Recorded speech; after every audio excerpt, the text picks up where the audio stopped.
Champions ট্রফির আগেই কঠিন দুঃসংবাদ পেল বাংলাদেশ। এবার ছিটকে গেলেন এক গুরুত্বপূর্ণ বিধ্বংসী টাইগার ব্যাটার। সাম্প্রতিক সময়ে চোট আর সৌম্য সরকার যেন পরস্পরের হাত ধরাধরি করে চলছেন। সদ্য সমাপ্ত বিপিএলেও চোটের কারণে শুরুর দিকের বেশিরভাগ ম্যাচে অনুপস্থিত ছিলেন এই ওপেনার। তবুও তাকে চ্যাম্পিয়ন্স ট্রফিতে পাওয়া নিয়ে আশাবাদী ছিলেন নির্বাচকরা।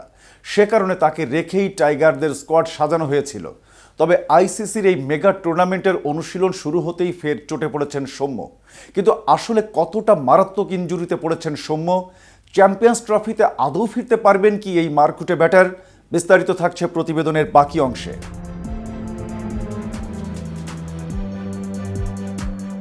গত শনিবার থেকে চ্যাম্পিয়ন্স ট্রফির অনুশীলন শুরু করেছে নাজমুল হোসেন শান্তর নেতৃত্বাধীন বাংলাদেশ। সেই ধারাবাহিকতায় সোমবারও ক্রিকেটাররা মিরপুর শেরেবাংলায় অনুশীলনে নামেন। সেখানেই নতুন করে চটে পড়েছেন সৌম্য। সেন্টার উইকেটে ব্যাটিং অনুশীলনের সময় পেসার মৃত্যুঞ্জয় চৌধুরীর একটি বল তার ডান হাতের আঙুলে আঘাত করে। সঙ্গে সঙ্গেই ব্যথায় মাটিতে লুটিয়ে পড়েন সৌম্য। পরবর্তীতে বিসিবির ফিজিও বায়েজিদুল ইসলামের প্রাথমিক শুশ্রূষা দিয়েছেন। কিছুক্ষণ বাদে সৌম্য সোজা হাঁটা ধরেন ড্রেসিং রুমে।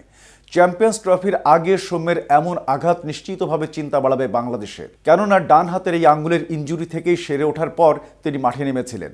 যদিও তার নতুন এই চোট তেমন গুরুতর নয় বলে জানিয়েছেন ফিজিও। এবারের বিপিএলে এলিমিনেটর সহ মোট 13টি ম্যাচ খেলেছে রংপুর রাইডার্স। এর মধ্যে সৌম্য খেলতে পেরেছেন মোটে 4 ম্যাচ। ব্যাট হাতে তিনি ছন্দেও ফিরতে শুরু করেছিলেন।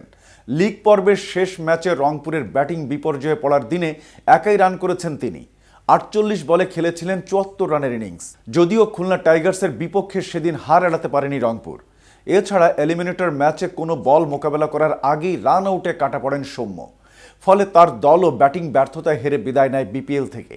এরপর জাতীয় দলের হয়ে চ্যাম্পিয়ন্স ট্রফিতে খেলার সুযোগ থাকলেও সেটি এখন অনিশ্চয়তায় পড়েছে।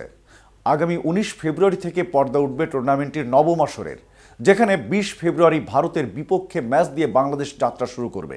এদিকে দল ঘোষণার মাসখানেক পার হলেও এতদিন কোনো কথা বলেননি প্রধান কোচ ফিল সিমন্স। তবে চ্যাম্পিয়ন্স ট্রফির আগে সোমবার অনুশীলনের ফাঁকে মুখোমুখি হন গণমাধ্যমের।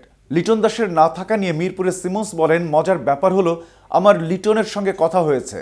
যখন দল নির্বাচন করা হয়েছে তখন প্লেয়ার হিসেবে নিজেকে স্কোয়াডে না পেয়ে নিশ্চয়ই খারাপ লেগেছে। আমি জানি সে নিজের প্রস্তুতি নিচ্ছে এবং ব্যাটিং নিয়ে কাজ করছে।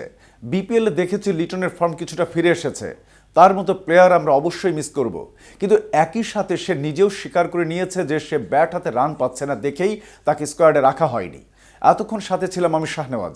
KTV ক্রিকেটের সাথে থাকার জন্য ধন্যবাদ।